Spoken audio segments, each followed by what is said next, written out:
오늘도 주님께서 주신 귀한 하루를 감사로 은혜로 살아가시는 여러분들 되시기를 축복합니다. 오늘 시편은 다윗의 시편입니다.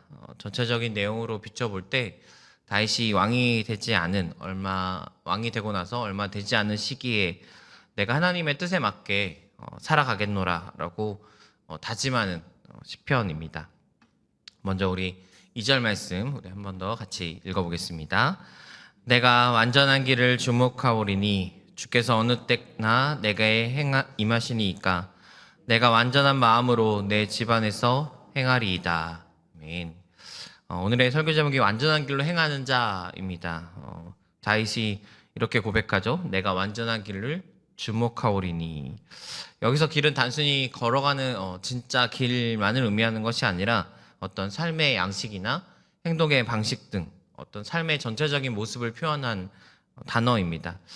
좀 더 풀어서 이 다윗의 고백을 좀 이해해 본다면 다윗의 삶이 완전한 삶이 되기 위해서 매우 신중하게 살아가겠습니다라는 어떤 왕으로서의 고백과 같은 이야기입니다.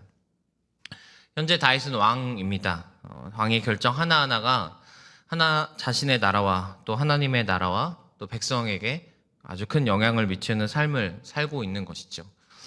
더욱이 다윗이 추구하는 삶은 다윗의 개인적인 이득이나 나라의 어떤 선택적인 부흥을 바라는 삶이 아니었습니다. 하나님이 원하시는 것이 무엇인가? 내가 그것을 선택하겠노라고 또 그것을 결정하겠노라고 우리가 바라고 원하는 삶이 바로 다윗의 삶이었습니다. 얼마 전에 이제 선거가 있었죠. 그래서 시즌을 맞이해서 청년들과 투표에 대한 이야기를 나누면서 이런 이야기를 나눴습니다. 우리가 사는 세상이 대부분의 결정을 다수결로 한다. 다수의 의견이 좀 더 오른쪽으로 갈 확률이 높기 때문이다. 그러나 교회의 결정은 그렇지 못한다. 교회의 결정은 다수가 아니라 예수가 되어야 한다. 동의하십니까? 네. 사실 이런 명제가 우리에게 너무나 옳은 이야기이지만 결정하는 사람의 입장에서는 사실 쉽지 않죠. 우리가 어떤 행사를 준비한다거나 청년부 안에서도 제가 어떤 걸 준비할 때 아주 소수가 해야 하고 소수가 원하는 그 삶이 어떤 행사가 주님 앞에 더 옳을 때가 있는데 그것을 분별하는 것이 참 쉽지 않기 때문입니다.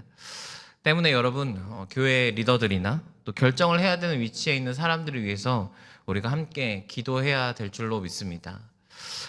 담임 목사님을 비롯해서 우리 장로님들 또 각 순회 순장님들 또 각 봉사하는 팀의 어떤 팀장님들 그런 위치에 있는 분들이 사실은 리더의 자리에 서 있다고 해서 굉장히 특별한 사람은 아니지 않습니까? 제가 목사가 되어 있지만 저라고 하나님하고 직통으로 전화하는 번호가 따로 있는 것도 아니고 하나님 오늘 결정할 때 갑자기 하나님 저한테 뒤에서 저쪽으로 가라 이렇게 얘기해 주셨으면 너무 좋겠어요. 하지만 그런 것이 아니라 사실 평범한 사람이고 단지 하나님께서 그 자리에 그 사람이 필요하기 때문에 세워주신 줄로 믿습니다. 때문에 우리가 하나님의 음성을 더 가까이 느끼는 사람도 아니기 때문에 함께 기도하고 또 함께 마음을 모아서 그 결정이 정말 하나님 앞에서 옳은 결정이 되도록 우리가 함께 기도해야 될 줄로 믿습니다. 또한 꼭 리더가 아니더라도 오늘 우리가 하루를 살아가면서 우리는 많은 결정을 하게 됩니다. 내 결정이 나에게서 끝나는 것 같지만 사실은 내 결정이 다른 사람에게 알게 모르게 영향을 미치는 삶이 되죠. 내가 어떤 음식 하나를 정해도 그 음식을 만드는 사람이 그것을 만들게 되는 결정을 하게 되는 거고요. 오늘 나의 결정이 하나님의 마음과 같아지기를 우리가 기도해야 될 줄로 믿습니다. 완전한 길로 하나님의 마음에 합한 자로서 오늘 그 마음과 같도록 기도하며 오늘을 나아가시는 여러분들 되시기를 축복합니다. 다윗은 이 하나님의 마음이 어디서부터 시작했냐라고 고백하냐면 완전한 마음으로 내 집안에서 행하리이다라고 고백합니다.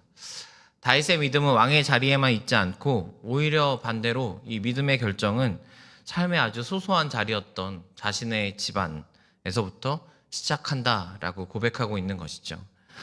예수님께서 해주셨던 달란트 비유를 보면 예수님께서 그들을 축복하실 때 내가 작은 것을 너희에게 맡겼으니 작은 것에 너희가 충성하였으니 이제 큰 것을 너희에게 맡기겠다라고 이야기하십니다. 이것이 하나님의 방법인 것 같습니다. 우리의 삶의 작은 결정들, 아주 작은 것들을 어떤 기준과 어떤 방법으로 내가 결정하고 나아가느냐, 하나님인가 나의 편의인가, 내가 하고 싶은 것인가 하나님이 하고 싶은 것인가, 이 작은 결정들이 결국 합하여져서 하나님의 큰 결정을 하나님의 뜻대로 할 수 있게 되는 것 같습니다. 우리의 믿음이 교회 안에서만 머무는 믿음이 아니라 여러분의 삶 가운데서도 여전히 주님을 선택하고 하나님으로 말미암은 삶이 이어지는 여러분의 삶이 되시기를 축복합니다. 그래서 하루하루 완전한 길로 가기 위한 노력과 훈련이 결국 우리를 목적지까지 도착하게 할 것입니다. 그 목적지가 어디냐면 다윗의 고백을 먼저 나눠보겠습니다. 6절 말씀 함께 읽겠습니다. 내 눈이 이 땅에 충성된 자들을 살펴 나와 함께 살게 하리니 완전한 길에 행하는 자가 나를 따르리로다. 그 목적지는 바로 하나님의 나라인데 다윗은 그 나라를 향해 나아갈 때 혼자 가는 것이 아니라 당시 왕이었던 다윗에게는 신하였을 것이고 오늘을 살아가는 우리에게는 동역자가 되어질 것입니다. 그 사람들을 찾고 선택한다라고 이야기합니다. 여기서 충성은 어떤 상황에도 흔들리지 않는 믿음입니다. 확실한 믿음을 가진 사람만 다윗이 선택하겠다. 물론 이 충성은 다윗에게 충성하는 것이 아니라 하나님 앞에 충성하는 사람을 말하는 것입니다.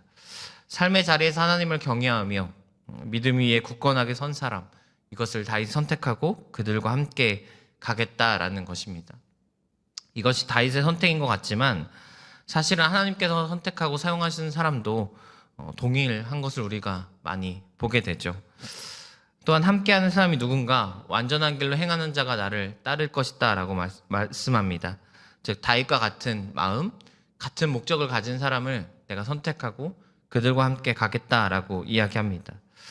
우리는 같은 목표인 구원의 완성을 위해 믿음의 길을 가는 사람들입니다. 그런데 때로는 같은 마음이 되지 못할 경우, 같은 마음과 같은 말과 같은 생각으로 하나 되지 못하는 경우가 참 많은 것 같습니다.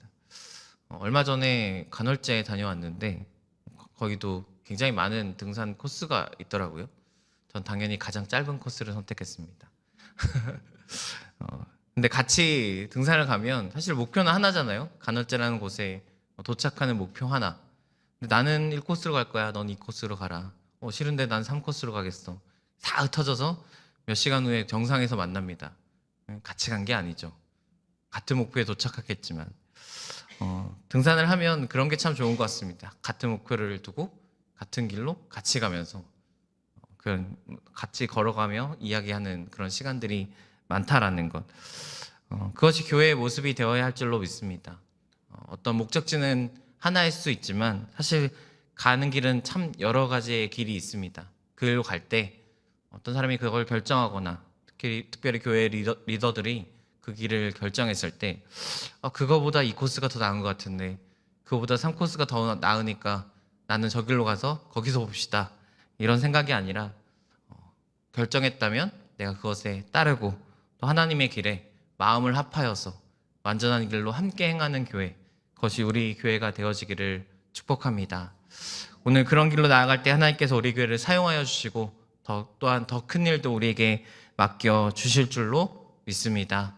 오늘도 하나 되는 교회, 또 한 마음으로 나아가는 여러분들 되시기를 축복합니다. 기도하겠습니다.